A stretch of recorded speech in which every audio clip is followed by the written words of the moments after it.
Un cordial saludo, soy Nicolás Armendáriz, bienvenidos a Innato.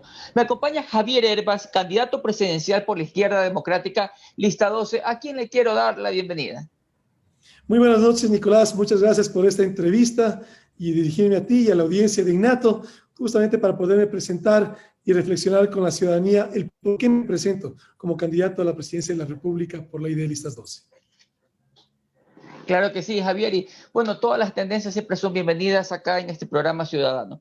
Frente a las deudas actuales con el Fondo Monetario Internacional y la República Popular China, más la crisis actual, ¿cuál sería su propuesta económica para fortalecer la dolarización, en caso de que usted la quiera continuar, generar empleo y atraer inversión extranjera? Claro, Nicolás, si me permites, quisiera iniciar por presentarme, decirte que yo soy un ciudadano Claro que ecuatoriano, sí. nacido en Guayaquil, la mayor parte de mi vida he residido en Quito y mi actividad productiva principalmente la he desarrollado en la provincia de Cotopaxi.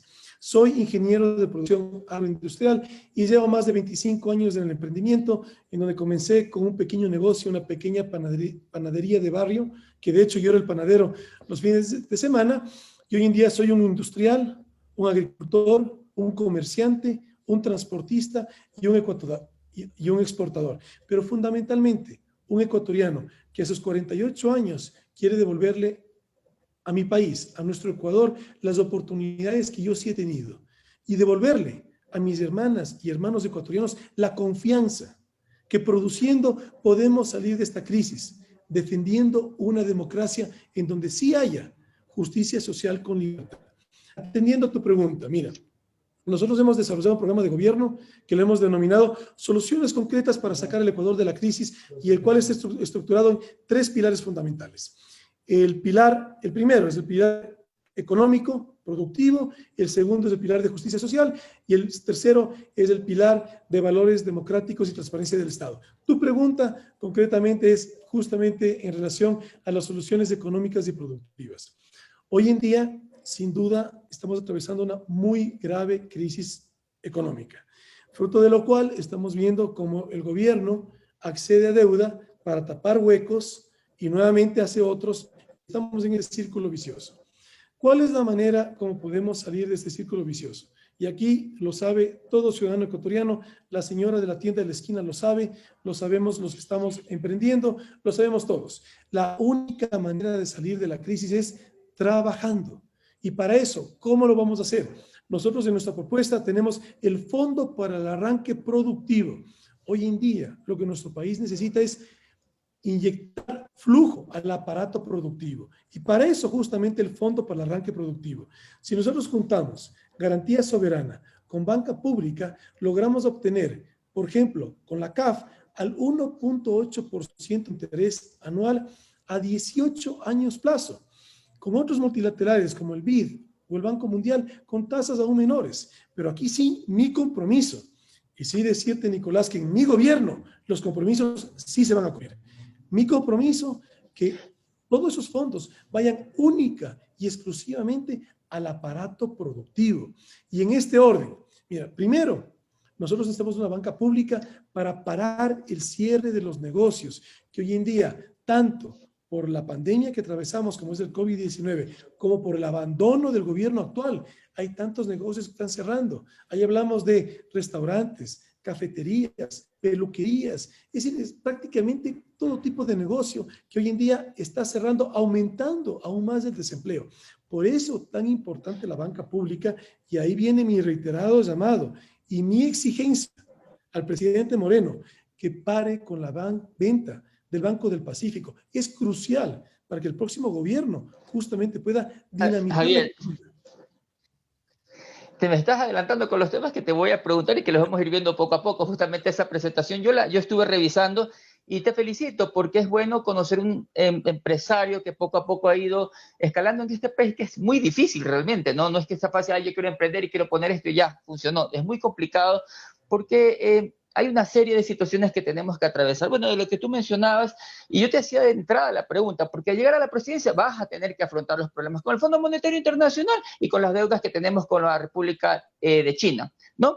Y aparte, mencionabas también sobre la banca pública, pero ya tenemos el Ban Ecuador y ya tenemos la CFN. De pronto, ciertos experimentos que se han hecho en el gobierno los gobiernos que han estado en el Ecuador, crees que no han sido suficientes para llegar a la situación que está? Porque en lo personal, yo respeto lo que las personas digan, pero para mí la justicia social me parece una injusticia, pues, porque a la larga esa justicia la termina pagando otra persona. O sea, a mí en lo personal me fastidia cuando escucho que sale el presidente Moreno, que tenemos que arrimar el hombro, que los asambleístas que pongamos, o sea, ¿no les da vergüenza? ¿Hasta cuándo tenemos que seguir pagando las ineficiencias de las personas que han estado en el gobierno? Te pregunto eso, Javier, porque tú como ciudadano creo que has palpado todo lo que te ha tocado sufrir. Entonces, ¿hasta cuándo tenemos que pagar los experimentos y las ineficiencias de quienes llegan a los cargos? Sin duda, mira, y te respondo en ese mismo orden. Tú me dices emprender. Yo estoy seguro que en ningún país del mundo es fácil emprender. Y además decirte, yo no vengo de una familia de empresarios. Yo no he heredado ni comprado ninguno de los negocios que yo te he mencionado. Pero decirte que aquí en el Ecuador, vaya que sí nos lo hacen, pero extremadamente difícil. No solamente porque no hay una política pública que lo apoye, sino que la poca política pública que lo hay es más bien en dirección contraria. O sea, te lo hacen todo mucho más difícil, al punto que Ecuador es líder en la región en cantidad de emprendimientos y tristemente terminan en fracaso la gran mayoría de ellos. Y tú te pones a ver, no es por un error en su propuesta de valor, es decir, en la idea, tampoco es por falta de trabajo, de ganas de trabajar, es por las políticas públicas tan erradas que te hacen tan difícil, tantos requisitos, tantos procedimientos, tantos trámites, que al final del día pides el enfoque de lo que tú quieres hacer y fracasas. Entonces, sin duda, aquí tiene que haber una política pública que pueda apoyar al emprendimiento. Luego tú me dices lo de la banca pública. Correcto. Ahí van Ecuador a nivel rural y ahí la CFN a nivel de la mediana y la gran empresa. Pero aquí necesitamos una banca pública a nivel nacional. Y te voy a mencionar justamente este fondo para el arranque productivo, en qué orden está priorizado. Y por eso es tan importante el Banco del Pacífico, que tiene la estructura a nivel nacional. Pero aquí también entender que una banca pública tiene que ser fundamentalmente una banca de desarrollo. No la puedes canalizar con los mismos requisitos y la misma exigencia de la banca privada, peor aún, con las mismas tasas de interés. Entonces ahí perdemos el enfoque de lo que tiene que hacer la política pública, el gobierno, justamente para apoyar la iniciativa privada, que al final del día es beneficio del gobierno mismo y de toda la sociedad ecuatoriana, porque cada actividad que funciona es una actividad que luego posteriormente genera tributos, genera ingreso al Estado, pero hay que partir de un punto cero. Este punto cero tiene que estar apoyado por la política pública. Luego tú me hablas de la justicia social. Mira, una realidad es que los malos políticos que nos han gobernado y que han sido oposición aquí en el Ecuador han estigmatizado tantas cosas equivocadas. Una es la justicia social. Mira, ¿cuál es la real justicia social? Producir mejor en función de la tecnología, respetando a los trabajadores. Producir más, respetando la naturaleza. Generar riqueza, sin dejar a nadie atrás. O sea, esa es la real justicia social. Pero luego esos discursos populistas nos han llevado a la idea de que el empresario es un ladrón que hace plata porque oprime al obrero, que el funcionario público es un pipón, que la prensa es corrupta. Así no construyes una sociedad. Eso no es un discurso real, es un discurso electoral que lamentablemente, ante tanta necesidad entre mis hermanas y hermanos ecuatorianos, en cierta medida, por supuesto, es un discurso que pega, pero es demagogia. Eso, tú no levantas y no... No, yo coincido plenamente contigo, Javier, en que entre ecuatorianos no tenemos que dividirnos y ver al rico como que es malo y al pobre como que hay que irle un poco más a darle una limosna. Nadie quiere darle una limosna, nadie quiere que le den una mano. Lo que queremos es que nos quiten las dos manos, el Estado nos quite las dos manos de encima para poder producir.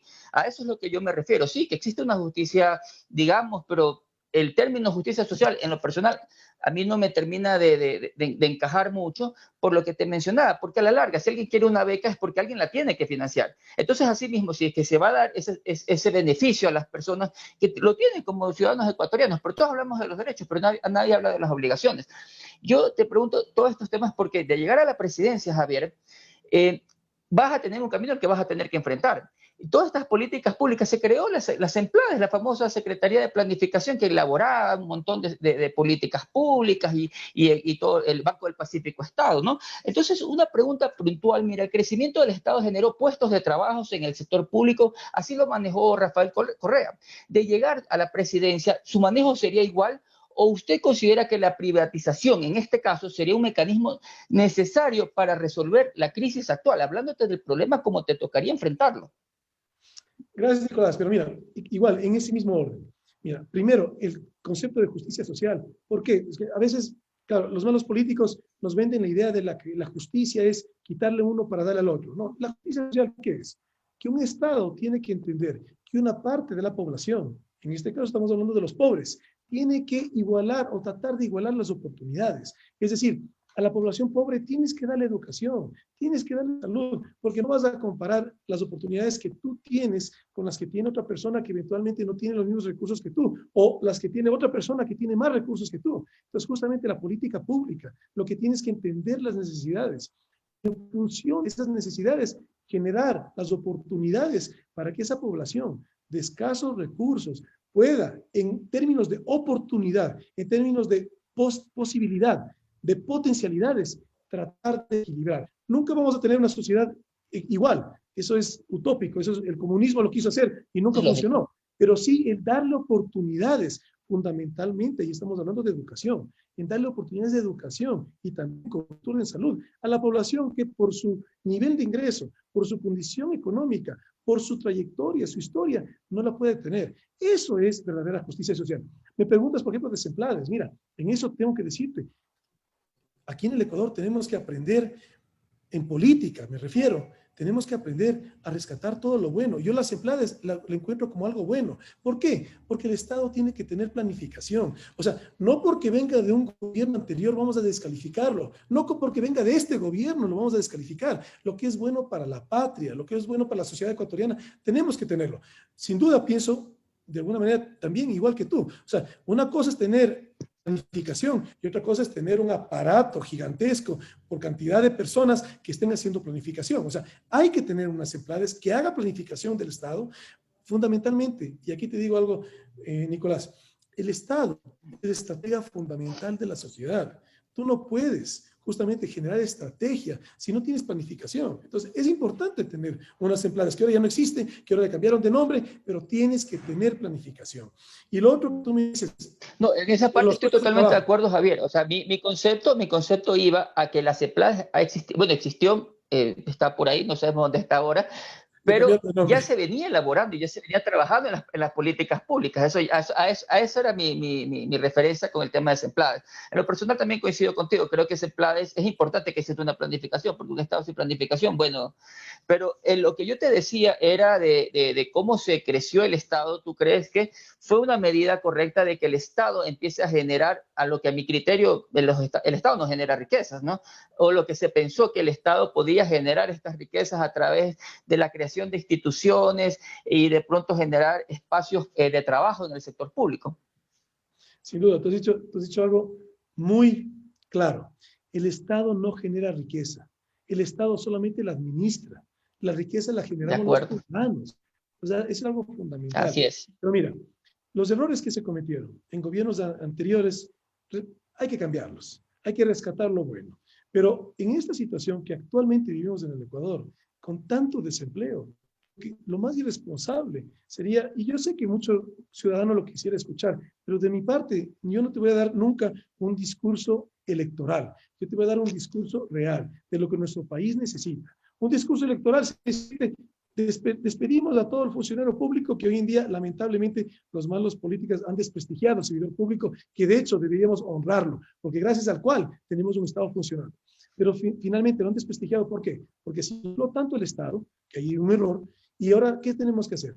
Tampoco podemos despedir a todos los funcionarios públicos. Es fundamental para el funcionamiento del Estado. Inclusive en áreas en donde esté inflado esa cantidad de servidores públicos, tenemos que racionalizar. No queremos aumentar más el desempleo de lo que ya está tan grave. Sin duda, un funcionario público que no dé resultados será removido, eso sí, sin ninguna duda. Pero el funcionario público que está trabajando, que lamentablemente está en una instancia del gobierno, que no esté funcionando, tenemos que canalizar la otra. Te doy un ejemplo concreto. El Ministerio de Turismo tiene un presupuesto anual de 76 millones de dólares. Y hoy en día que estoy haciendo tanta visita a territorio, provincias, y tengo la oportunidad de conversar con los operadores turísticos, con los operadores hoteleros, mira lo que dicen del Ministerio de Turismo. Ellos no ven ningún beneficio. ¿Para qué tener un Ministerio de Turismo?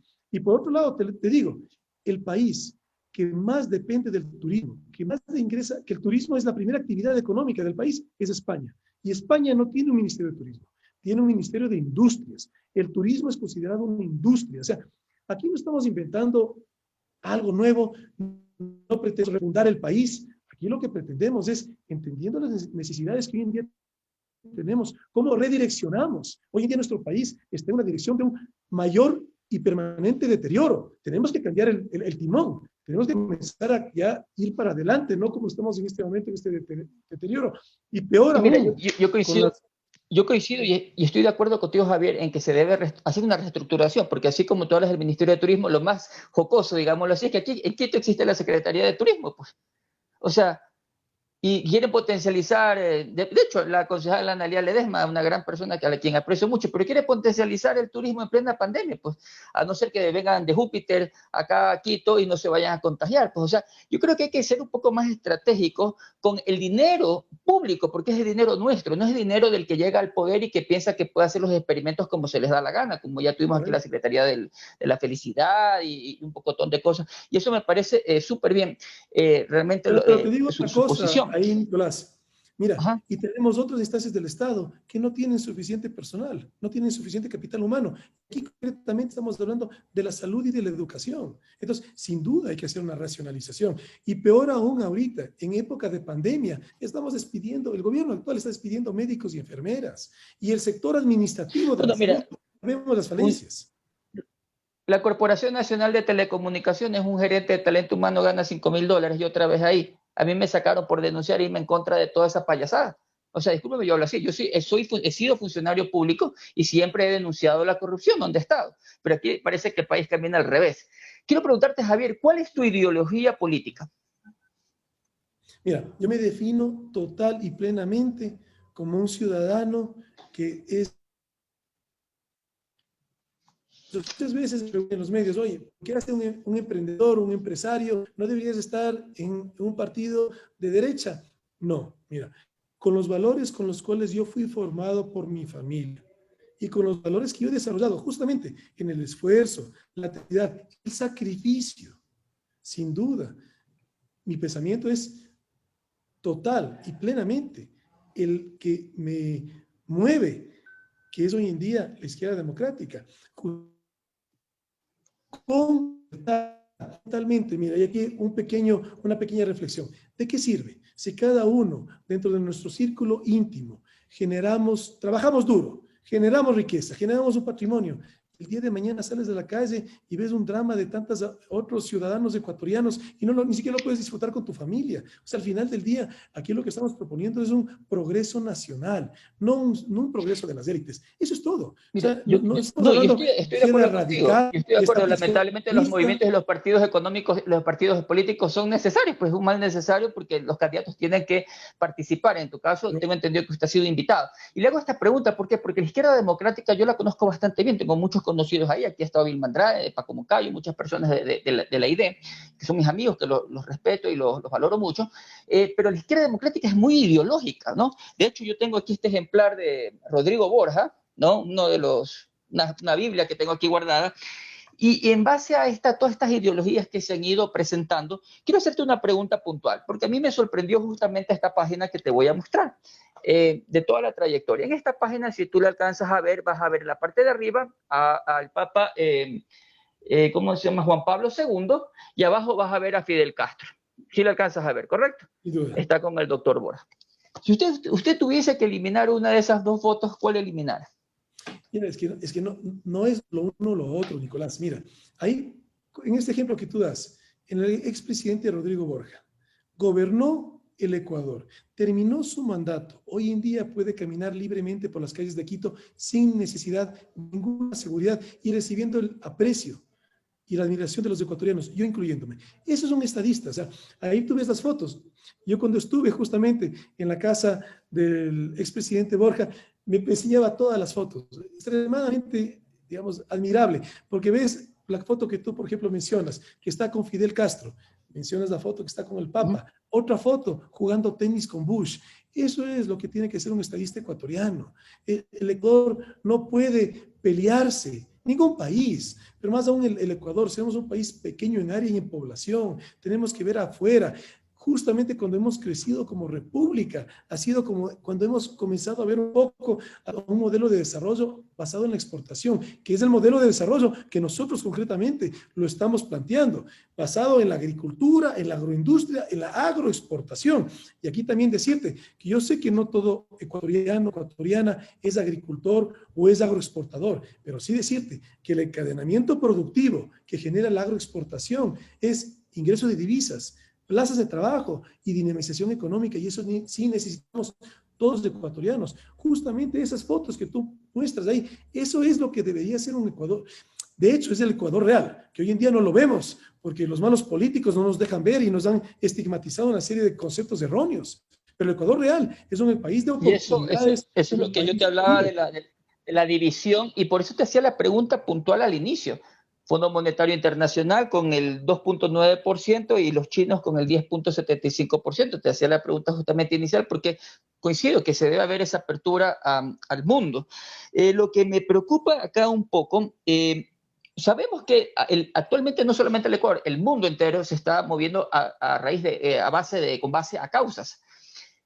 Si usted fuese presidente en este momento, con los actos protagonizados el 12 de octubre de este mes por el señor Leonidas Issa, donde intentan derrumbar, ¿cómo se llama?, el monumento de Isabel la Católica.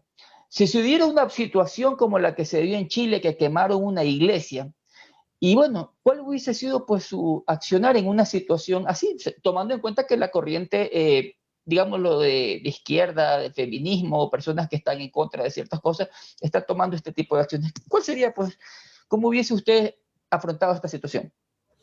Decirte, sin duda, son acciones equivocadas, son erradas, pero también decirte que lamentablemente, ante la ausencia de liderazgo que hoy en día vivimos en el Ecuador, ante la ausencia de decisiones que hoy en día vivimos en Ecuador, entonces ahí sí no sabes cuál es el más culpable, o sea, el que vuelve una causa justa violenta o el que gobierna un país de manera tan irresponsable que permite que esas causas de protesta justa se vuelvan violentas. Entonces aquí la sanción no es solamente una parte, es que aquí la sanción es tanto para el modelo que gobierna, que no hace nada y con total irresponsabilidad pretende manejar un país y no lo hace, y también sin duda ante ciudadanos que quieren volver violento una causa justa. O sea, está bien que tú protestes con causas justas, lo que no vamos a aceptar jamás es que lo vuelvan violenta.